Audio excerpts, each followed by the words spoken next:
A woman wearing a simple salwar suit stood briskly on the roadside. She looked ordinary, but she was no ordinary woman. She was IPS Officer Namrata Singh. She wasn't in uniform today. She had to run an important personal errand, but her car suddenly broke down on the way. She was forced to take an auto rickshaw from the street. A man was already sitting in the auto rickshaw. He had a stocky build, large dark glasses, and a strange restlessness in his eyes. Namrata didn't pay much attention. She quickly asked for permission to board, and the auto rickshaw started. The entire ride passed in silence for a few minutes. Then, with a slight smile, the man said, "Sister, where are you going? In such a hurry?"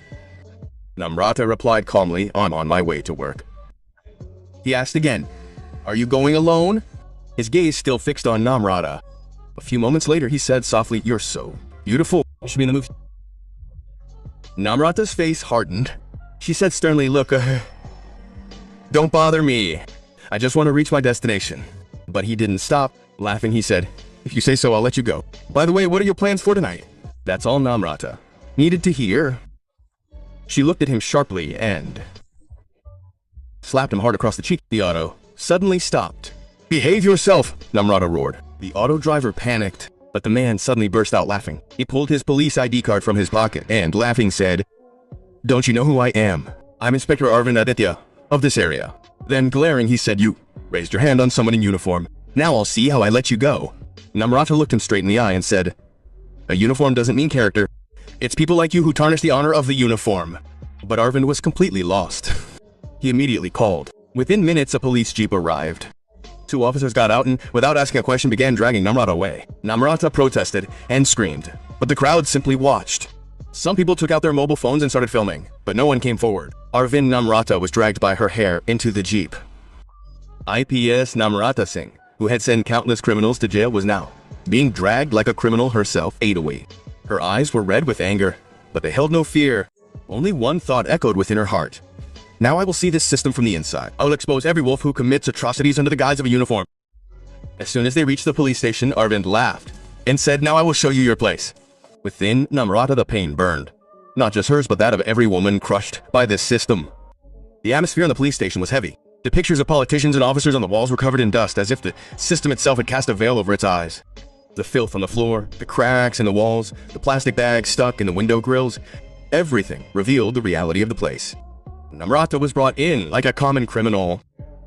No one knew that this woman had captured major gangsters, had led NAX operations, and whose courage was respected. Books had been written.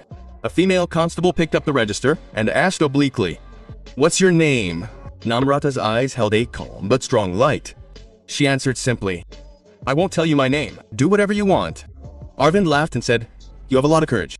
Come on, put her in. She'll cool down in one night." The constables forcibly pushed her into the women's lockup. The heavy iron bars closed. Now she was a prisoner, nameless, without an identity. The lockup was dark. An old bulb hanging from the ceiling barely provided any light. There were already 4 or 5 women there. Some sat silently, some shivered against the wall, others hid their faces in their palms. All had the same pain in their eyes. Namrata went and sat in a corner. Now she was no longer an officer, just an ordinary woman. After a while, a middle-aged woman slowly approached them. There were bruises on her face, her hands shaking slightly. In a low voice, she asked, "You don't look like me. What case have you been brought in for?" Namrata smiled slightly. "I slapped a police officer." Oh. The woman was silent for a moment. Then she burst into laughter, a laughter that buried her heart. "Here, a woman is made guilty, not just for slapping someone, but for simply speaking the truth," she said. Namrata Singh looked her in the eye. She wasn't just a woman. She was a living example of the cruelty of this system. "What crime are you guilty of?" Namrata asked. The woman took a deep breath and said, "I've been implicated in a false case. The police officer demanded a bribe. When I didn't give it, he accused me of theft. I've been languishing here for 3 months." His words pierced Namrata's heart like thorns. She felt every face here was a book, written with pain, soaked in tears, and unfulfilled in the hope of justice. Now this wasn't just the case. This was the entire system, a dark jungle where justice weakens and dies. Namrata thought to herself, a woman who remains silent isn't weak. She's just waiting for the right moment. Sometimes to understand the system, you have to take off your uniform and put on humanity. The silence of the night was deepening. But for IPS Namrata Singh, this silence was no less than a storm order. The sounds coming from outside the cell were shaking her very soul. A young woman's panicked voice called out, "Sir, please, don't send me to that room. I'll tell you the truth." Just then, Inspector Arvind Aditya's stern voice rang out. "The truth is useless right now. Either bring the money or go back." Namrata's nerves tensed. What was going on in this police station? Was there bargaining going on under the guise of a uniform? Is this justice? This place wasn't a police station anymore, but a dark hell. The morning sun's rays hadn't even reached the ground when a constable shouted, "Come on, everyone. Get in line. Inspector Sahib will write down names and addresses." Namrata stepped back. She had decided. She had to hide her true identity. If she wanted to see the truth of this system, she would become an ordinary woman. Without the power of a uniform, we'll have to look into it. The inspector arrived. Names were asked one by one. When it came, Namrata bowed her head. She softly said, "Seem," she said. The inspector looked at her suspiciously, but moved on. Inspector Arvind Aditya offered a sideways smile. That same day, Namrata was taken out of the lockup and taken to a separate room in the police station. There was a dirty old sofa in the room, a creaking fan, and a camera in the corner. A little while later, Arvind Aditya also arrived. Laughing sarcastically, he said, "I've taken the name Seema. Now tell me your real name. Maybe you'll show some mercy." Then, glaring, he said, "You're acting so tough, aren't you? I'll treat you so arrogantly that all your arrogance will vanish." Namrata remained silent. She closed her eyes. There was only one thought on her mind. If I have to keep quiet and witness this filth, I'll keep quiet. But the day I speak, it'll be a storm.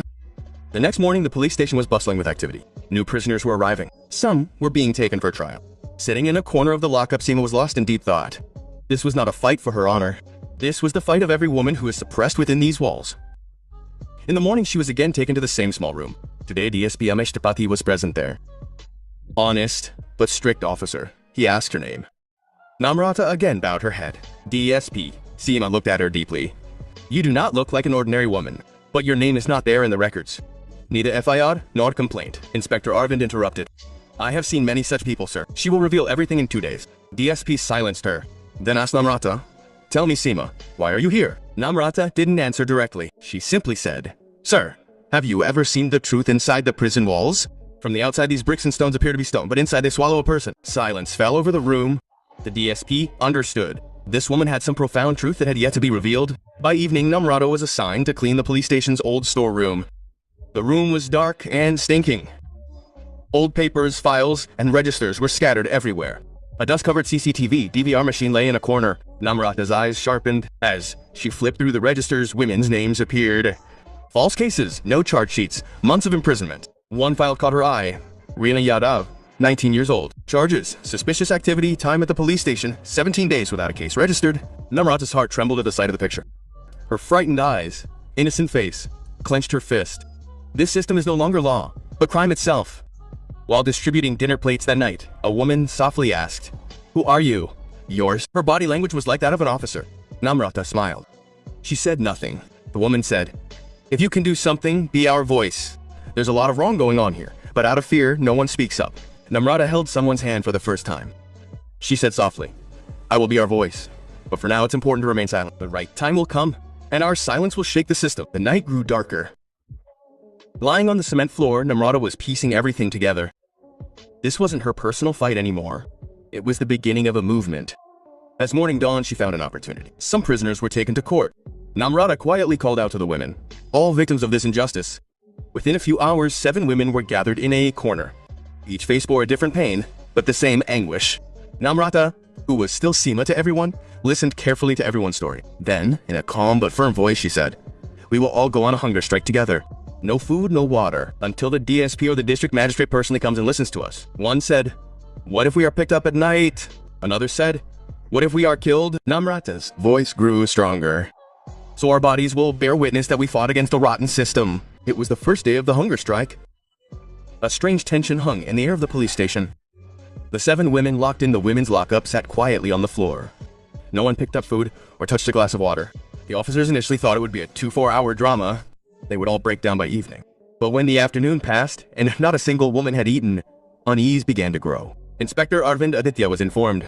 He angrily appeared in front of the lockup and shouted, "What is this drama? Make everyone understand, otherwise the consequences will be dire." Inside the lockup, Namrata Singh, who was still the limit for everyone, spoke softly. "We are calm, sir." But not silent. There was neither fear nor pleading in her voice. There was just a pause that made anyone in front of her uncomfortable. Arvind Aditya gritted his teeth. He could sense this woman was different. By evening, one woman's health deteriorated. Her blood pressure began to drop. Namrata raised her voice. "If anything happens to her, this police station will be responsible." The duty doctor was called. The case was now being recorded. This was the first crack that shook the walls of the system. The next morning, DSP Amitesh Tripathi himself arrived at the police station. He first called for the women's lockup register. Names, dates, case numbers, everything was incomplete. Several names had only one line written against them. The investigation was ongoing. There was no FIR, no case diary. The DSP's eyebrows furrowed. He called for Namrata. Seema said calmly, "If you're telling the truth, now is the time." Namrata looked him straight in the eyes for the first time. "Sir," she said, "truth isn't revealed in a day. But if you want to see it, give me some time." The DSP took a deep breath. "You'll be assigned to the storeroom tonight. I want whatever I see, whatever I find." This wasn't an order. It was a signal from an honest officer. Evidence began to accumulate. That night, Namrata was alone in the storeroom. She began sifting through old registers, CCTV, DVRs, and her mobile phone. A DVR turned on. The date flashed on the screen. The video showed 17 days ago. Reena Yadav was being taken to a room in the dark of night. The voice was clear. "Shut up, or it'll be worse." Inspector Arvind Aditya was present in the room. Namrata's fingers trembled. This wasn't just corruption anymore. This was organized crime. She copied all the footage onto a pen drive, along with photos of register pages, lists of false cases, and medical reports. Now, she didn't just have stories, she had evidence. The next morning, DSP Tripathi called all the senior police officers to the police station's conference room. Arvind Aditya was also present. The same pride was on his face. The DSP said, "A witness will appear today." Namrata entered. She said softly, "My name is not Seema." The room fell silent. She took her ID card from her pocket and placed it on the table. IPS Namrata Singh Arvind Aditya's face went pale. The DSP stood up. "You're arrested." Instantly, information was sent to the State Vigilance and Women's Commission. The news was out. An IPS officer disguised as an IPS officer exposed the truth about the police station. The media gathered outside. The Women's Commission, human rights organizations, and senior officials began arriving. Statements from all the female prisoners were recorded. Each statement told the same story: bribery, threats, false cases. The system now had nowhere to hide. 3 days later, the case reached the fast-track court. The courtroom was packed. The judge asked the first question: "Does the accused have anything to say?" Arvind Aditya's lawyer tried to claim the evidence was fabricated. Just then, Namrata Singh stood up. She presented a pen drive. The video played. Reena's scream echoed through the courtroom. The judge's eyes filled with tears. Namrata said, "My lord, this is not the story of a police station. This is the story of a mindset that uses the uniform as a weapon." After 3 days of continuous hearings, the courtroom fell silent. Everyone's eyes were fixed on the judge. The judge stood up from his chair and began to deliver the verdict in a serious voice. He stated that the court concluded that this case was not the fault of any one individual, but part of an organized crime within the police system. It has been proven that women were exploited, and justice was trampled under the guise of uniform, using the law as a weapon. Subsequently, Court 3 convicted the main accused, Inspector Arvind Aditya, stating that the serious charges against him, including corruption, abuse of power, and sexual assault, had been fully proven. The court sentenced him to life imprisonment and made it clear that such a person could not be allowed to remain free in society under any circumstances. The court also stated that Arvind Aditya was not the only one involved in this crime. Several police officers at the police station either directly participated in this injustice or deliberately turned a blind eye. Therefore, all the police officers involved were ordered suspended with immediate effect. A departmental inquiry and criminal prosecution were also ordered against them so that no one guilty could escape the law. The court then turned to the victims. The judge stated that what happened to these women was not just an attack on their bodies and dignity, but also a deep wound on their lives and future. Therefore, the court ordered financial compensation for all the victimized women, arrangements for their rehabilitation, and the complete dismissal of all false cases filed against them. At the end of the verdict, the court made a very harsh but true observation. The judge said that if an honest IPS officer has to hide his identity and become a prisoner to get justice in this country, it is a shame for the entire system. This verdict is not just the end of one case, but a warning to a system that considers itself above the law. A few weeks later, Namrata Singh was sitting in her office. A new file was placed on the table. She looked out the window at the Tana Sudar Abhiyan. Now she knew the system could be changed. One just needs to learn to wield silence as a weapon. Friends, this story clearly teaches us that justice never comes automatically.